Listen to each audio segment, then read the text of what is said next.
Hands-on programs like these are one of the ways that teachers are getting students ready for the workforce, but they say the real challenge is knowing where to start.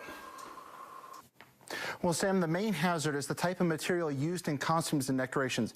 For example, this costume I'm wearing is made from polyester, which can be flammable but slow to burn. This is one of many things to take into consideration as we get ready for Halloween. Amy, I'm out here at David Street Station where literally just a few moments ago, the big Christmas tree that's in the center of the ice rink out of the picture, they just lit that up to a tremendous roar. It's a very festive atmosphere out here. The parade is set to start in about 15 minutes, in about 15 minutes or so.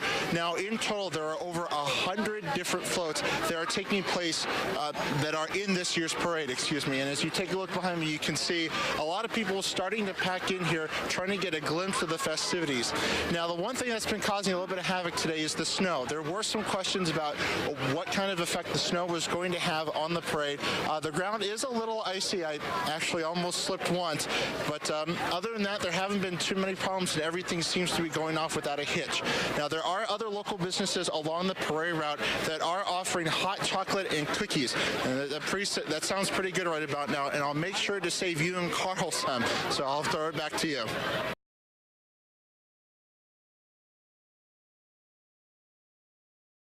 Seven ferrets have new underground homes in Carbon County. The animals were released on Wyoming farmland where they will hunt and eat prairie dogs, their primary food source. The location where they were released is the oldest ferret site in Wyoming. The ones released Thursday are part of a larger group. This year we captured 30 individuals, including 7 new litters of kits. Today we released 22 individuals that are from the Ferret Center. Researchers will monitor the ferrets over the next year, seeing how they adapt to the landscape. They will also look at how they breed. Researchers say this particular type of ferret is becoming rare.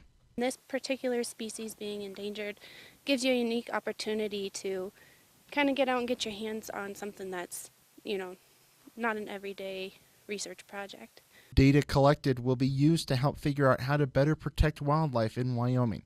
Connor Comeau, News 13, Carbon County.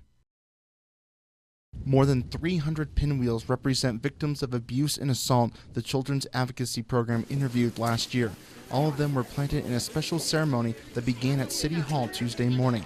April is Child Abuse Awareness Month, and Advocacy Project directors say it is a sobering reminder. As sad as it sounds, we're hoping the pinwheels serve as a reminder for the community as well, so that they can see them and remember that child abuse happens in our community. And I think a lot of people, it's hard to hear, so you don't want to think about that happening. The 312 pinwheels only represent children from Natrona and surrounding counties, but leaders say the number of abused in Wyoming could easily be in the thousands. The main goal of today's event is to help ease the stigma of reporting abuse and assault. And today's event is a reminder that it can happen to anyone. Advocates say they will do all they can to help end child abuse in Wyoming. It's sad to see the numbers, the great numbers that we have with both the child cases, 312 represented today, as well as the adult cases. Obviously, violence is in our city and we need to do something about it. Reporting from Casper, Connor Comeau, Wyoming News Now. Pathways Innovation Center students take part in a construction simulation, an industry which has low employment numbers. The simulation is part of job certification for high school and college students.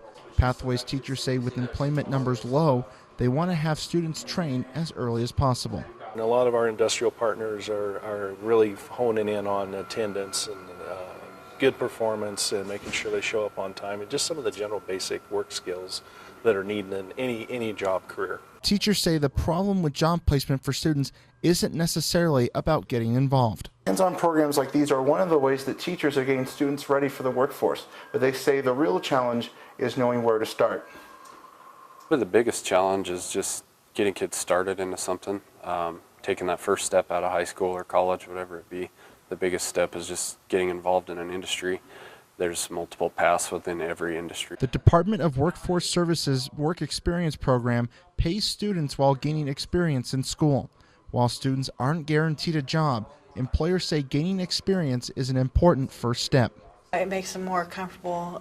They have a work experience. They have that experience under their belt that they get comfortable, that they can go and apply for jobs and more comfortable working. All in an effort to have students ready to work. Connor Comeau, News 13, Casper.